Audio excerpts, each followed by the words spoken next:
அன்பான தேவ பிள்ளைகளே, இந்த காலைக்கது நிகழ்ச்சியில் வாயிலாக இயேசுவின் இனிதான நாமத்தில மீண்டும் ஒரு விஷயம் உங்களோடு கூட இணைவதில் மிகுந்த மகிழ்ச்சி அடைகிறேன். இந்த நாள்ல நமக்கு வருகிற வாக்குத்தத்தம் எங்க இருந்து அப்படின்னு சொன்னா, எல்லாருக்கும் ரொம்ப பிடித்த ஒரு அதிகாரம் மலைப்பிரசங்கம் அப்படின்னு சொல்லுவாங்க. மத்தேயு 5ஆம் அதிகாரம் 7வது வசனம். இரக்கமுள்ளவர்கள் பாக்கியவான்கள், அவர்கள் இரக்கம் பெறுவார்கள் அப்படின்னு சொல்லி வசனம். இது ஆண்டவர் நமக்கு சொல்லி கொடுக்கிற ஒரு பாடம்.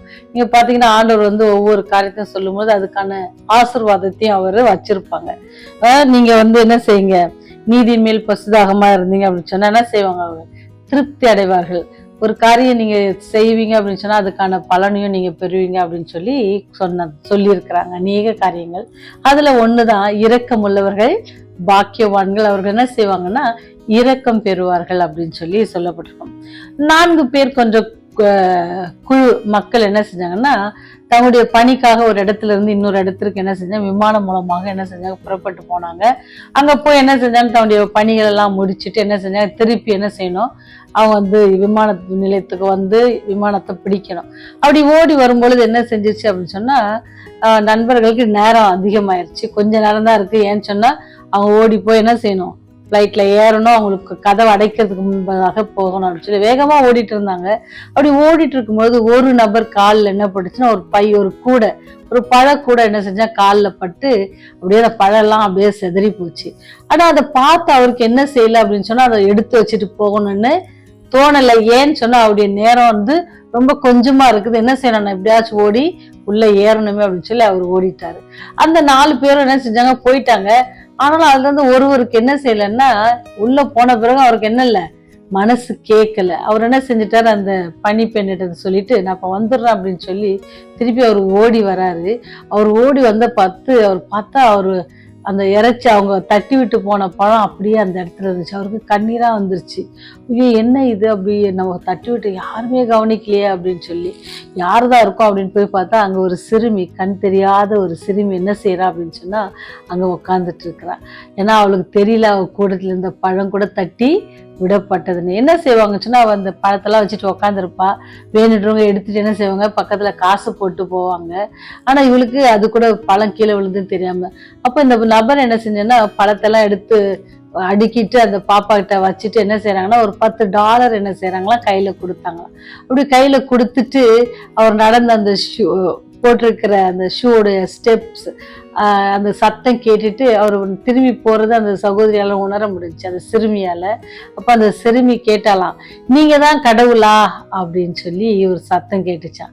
அப்ப அவர் திரும்பி பார்த்து, ஆண்டவரே நான் இப்படி ஒரு காரியம் செய்யாம போயிருந்திருப்பேனே, இது உங்களுக்கு பிடித்த குணமாச்சு அப்படின்னு சொல்லி மனசுக்குள்ள என்ன செஞ்சாரா, அவர் சொல்லிக்கிட்டே போனாராம். இந்த சில நேரங்களை நாம கூட என்ன செய்யறோம், நம்ம காரியங்கள் என்ன செய்யறோம், சில நேரத்துல நம்ம நம்முடைய காரியமாகவே என்ன செய்யறோம், ஓடிட்டு இருக்கோம். யாருக்காவது இறங்கி ஒரு காரியம் செய்யணும் அப்படின்னு சொன்னா நமக்கு அதுக்கு என்ன இல்லை, நேரம் இல்லை.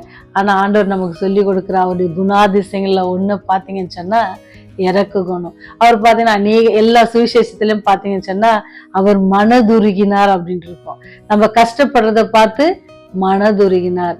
அப்போ ஒரு கண் தெரியாத அவர் அழைக்கும் போது என்ன செய்வாரு, நின்று அவருக்கு சுகம் தருவாரு. அப்பேற்பட்ட அன்பான தேவனா.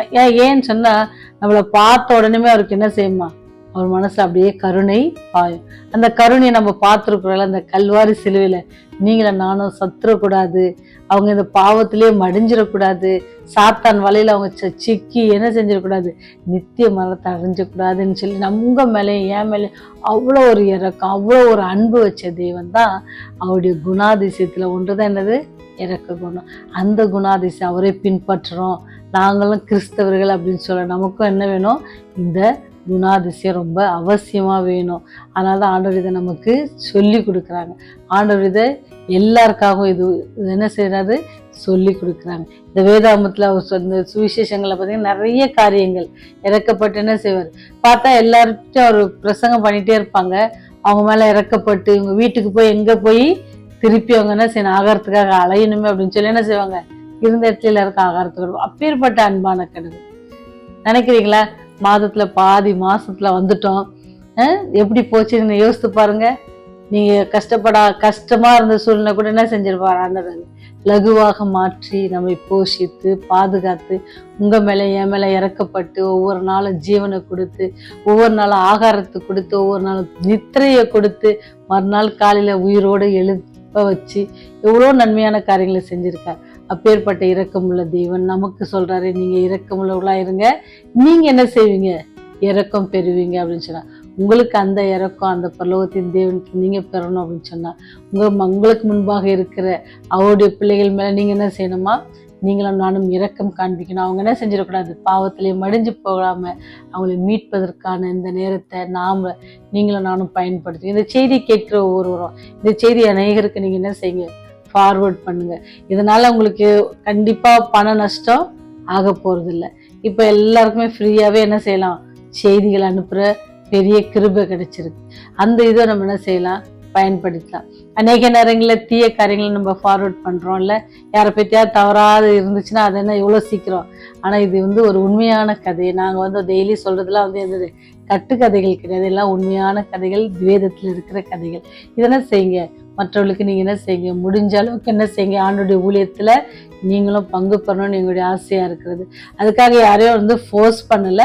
உங்களுக்கு விருப்பம் சொன்னா, ஆவியான உங்களோட பேசுவார் அப்படின்னு சொன்னா நீங்க என்ன செய்யுங்க, இந்த ஊழியத்துல எங்களோடு கூட இணையும்படி உங்களை கேட்டுக்கொள்கிறோம். தொடர்ந்து நாம் என்ன செய்வோமா, ஆண்டவர் சொல்லுகிற அவருடைய குணாதிசயங்கள்ல ஒன்றான இரக்க குணத்தை நாம் என்ன செய்வோம், மற்றவர்களோடு காட்டுவோம். அப்படி காட்டும் பொழுது நாமும் இரக்கம் பெற்றுக்கொள்வோம்.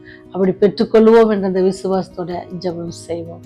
ஒருவரும் சேரக்கூடாத ஒளியில் வாசமாயிருந்து பூமியின் மனுமக்களை கண்ணோக்கி பார்க்கிறதான பரலோக தந்தையே, ஆண்டவரே, நீர் எங்கள் மேல் இரக்கம் வைத்தவராக மனதுருகினவராக இருந்தீர் என்று நாங்கள் பார்க்கிறோம் சுவாமி.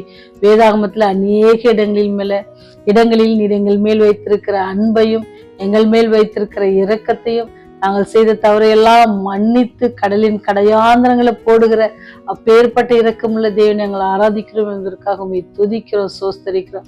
உம்முடைய அன்பு பெரியது ஆண்டவர், உம்முடைய இரக்கம், உம்முடைய கிருபை அளவில்லாத தகப்பனே, அதற்காக நன்றி செலுத்துங்க. இந்த செய்தியை கேட்கிற ஒவ்வொரு பிள்ளைகளையும் நீங்க கண்ணோக்கி பார்த்து ஆசீர்வதிங்க. அவருடைய குடும்பங்களை ஆசீர்வதிங்க, பிள்ளைகளை ஆசீர்வதிங்க, அவருடைய பேர பிள்ளைகளை ஆசீர்வதிங்க சுவாமி. எல்லாவற்றுக்கும் மேல வயதானவர்களுக்காக இந்த காலகட்டங்களில் ஜெபிக்கிறோம் ஆண்டவரே.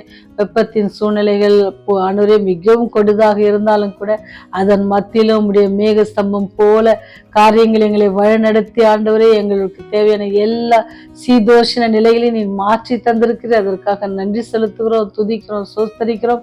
எங்களை பாதுகாத்ததற்காக நன்றி செலுத்தும் வேலையிலும் கூட ஆண்டவரே சுகவீனத்தோடு பலவீனத்தோடு மருத்துவமனையில் இருக்கிற சகோதரிகளுக்காக செபிக்கிறோம் சாமி. ஆண்டவரை நோக்கி வேண்டிக் கொண்டிருக்கிற பிள்ளைகளுக்காக செபிக்கிறோம். ஆறுதல் படுத்துங்க, தேர்தல் படுத்துங்க, சமாதானத்தை கட்டளிடுங்க, நம்பிக்கை விசுவாசத்தை இன்னும் அதிகமாக பலப்படுத்தும்படியாக நீங்க கிருபை செய்யணுமா கெஞ்சி மாண்டாடுகிறோம் சாமி.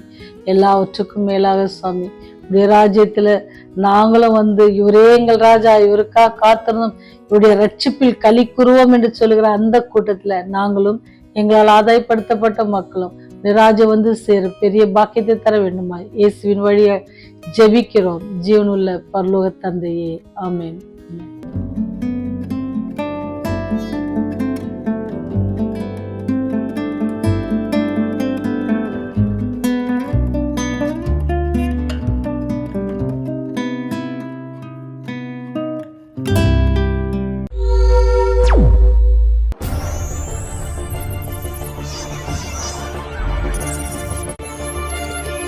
நீங்கள் பார்த்துக் கொண்டிருப்பது உங்கள் ரேவதி.